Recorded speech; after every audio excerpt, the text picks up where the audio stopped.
abantu buryo bahura n'ibibazo byinshi, bagahura n'ibintu bibagora byinshi, ndetse bakanyura mu bibazo byinshi. Niyo mpamvu natwe twahisemo kugira ngo dufashe abo bantu kuri iyi channel yacu. Ni byinshi natwe twakwifuza ko bagenzi bacu badufasha, ni byinshi twakenera ko hariho umuntu wadufasha, kuko muri byose ntabwo twabyishoboza twenyine. Niyo mpamvu twashyizeho iki kiganiro twise nawe byakubaho, kugira ngo tujye tunyuzamo ibiganiro bitandukanye muri iki kiganiro. Umeze inshuti yanjye, wowe umuntu ugiye gukurikirana kino kiganiro, ndetse mu biganiro byose twakoze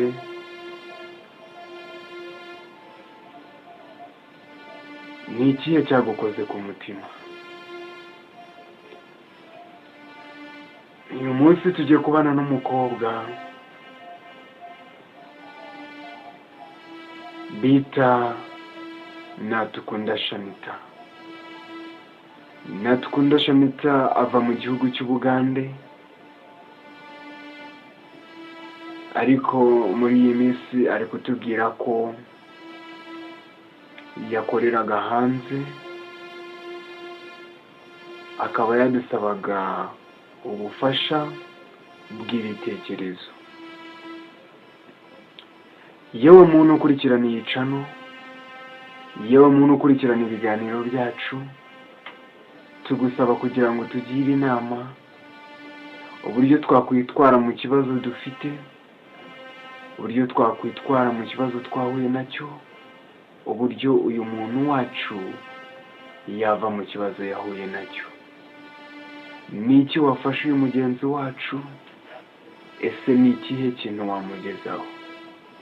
Mbere ya byose tubanza kukubwira ngo ukore subscribe, kugira ngo ibiganiro byacu bijye bikugeraho buri munsi, ndetse nkagusuhuza ngo wirute, umeze ute wowe inshuti yanjye.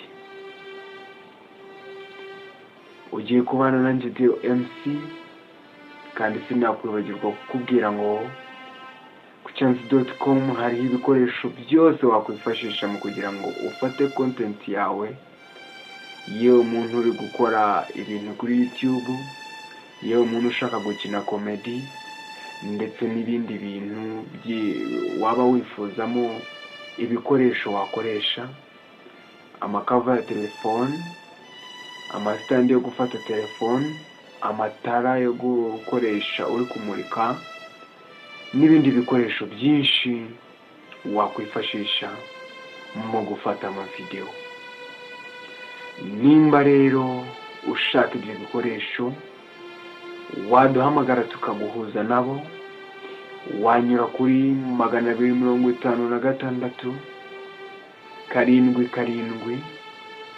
777 55 83 309, maze ukatuvugisha tukaguhuza n'ichance.com, cyangwa se ugasura website yabo ni www.icyanzu.com, maze ukirebera ukuntu ibintu biragenda neza. Reka twumve iyi nkuru y'uyu mukobwa.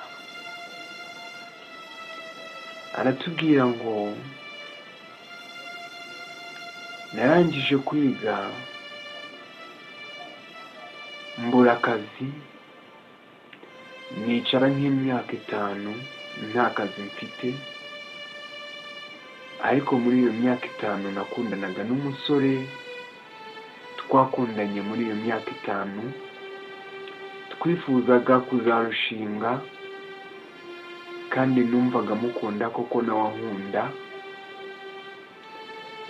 Muri iyo myaka 5 twari tumaze, twari abakene, ari umusore wankundaga yari umukene, ndetse nanjye iwacu twari abakene.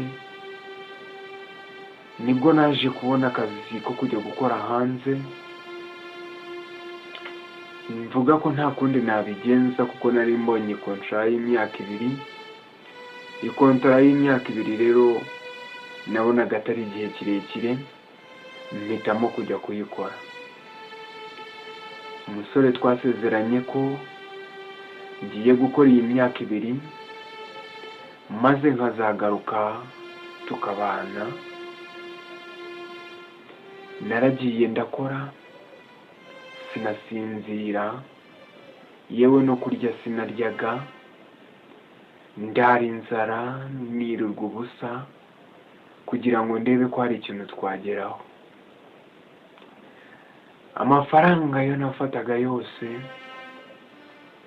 nayohererezaga uyu musore twakundanye kugira ngo agire ikintu yakora, nintaha tuzabane tumeze neza.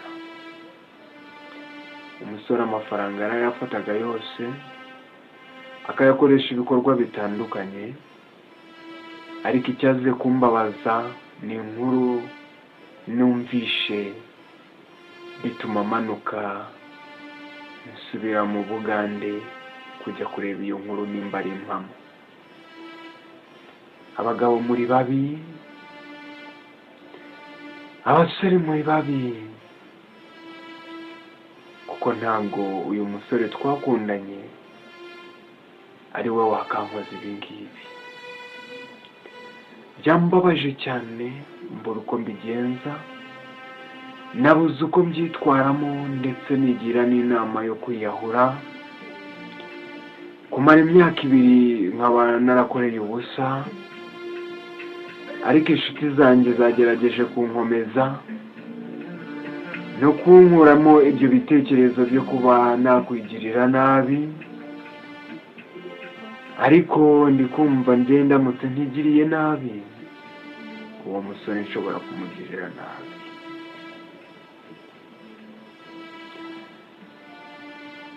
Amafaranga namuhaga namwohererezaga yose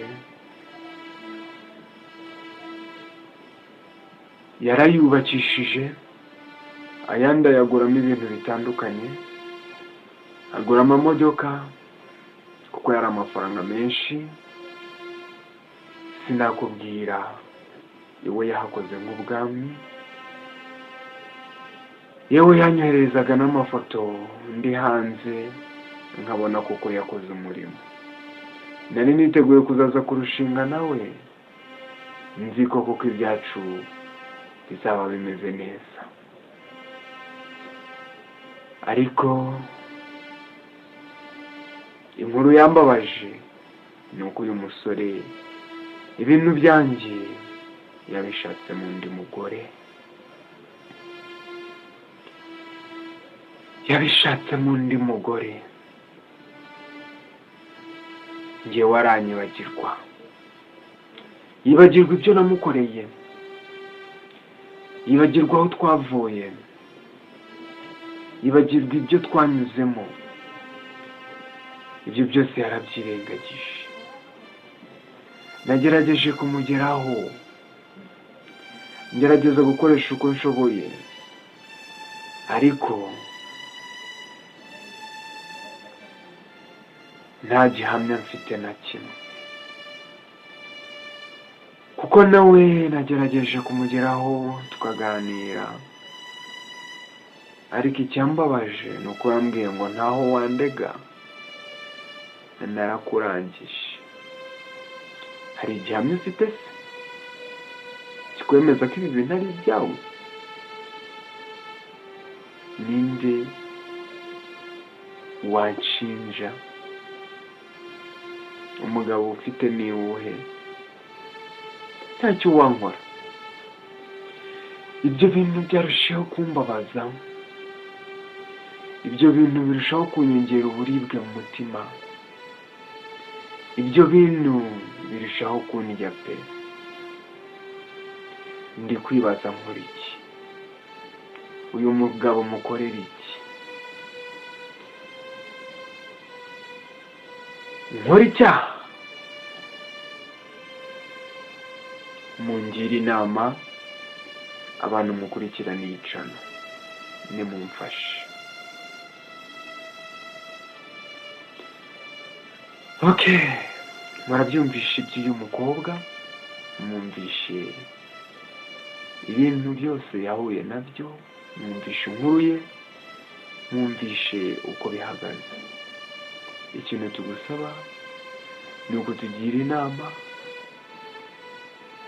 ukatwungura ibitekerezo, tugafasha uno muntu urumva ko afite ikibazo gikomeye cyane. Ariko abasore mwisubireho pe. Muri iyi minsi abasore musigaye ntazi ukuntu mwigenje mwahindutse. Umukobwa arakora uko ashoboye, nubwo n'abakobwa ari uko, ariko n'abasore nabo muri iyi minsi bose nabo bakwiye kwisubiraho. Dukwiye gusubiraho abantu b'iki gihe rwose, tugari ku buryarya. Umuntu nimba mwarasezeranye ko mugiye kuzarushinga, se no kubera iki ibintu byose ubona nyine yakoherereje, ugomba nawe kumugirira imbabazi. Abantu ntabwo tukigira umutima w'imbabazi rwose, nta mbabazi tukigira pe. Twisubireho. Okay, umuntu wese wakurikiranye iki kiganiro kugeza aho tukirangirije, uri intwari cyane kandi turagukunda cyane. Mwari kumwe nanjye Theo MC muri iki kiganiro twise nawe byakubaho. Ntabwo twabura kugutsa gukora subscribe, kuko ahanga kuri iyi channel twigisha ibintu byinshi ururimi rw'ikigande, ndetse n'iki kiganiro tukicisha kuri iyi channel. Reka rero tuzahura ubutaha, Imana ikomeze kubandindira, naho ubutaha.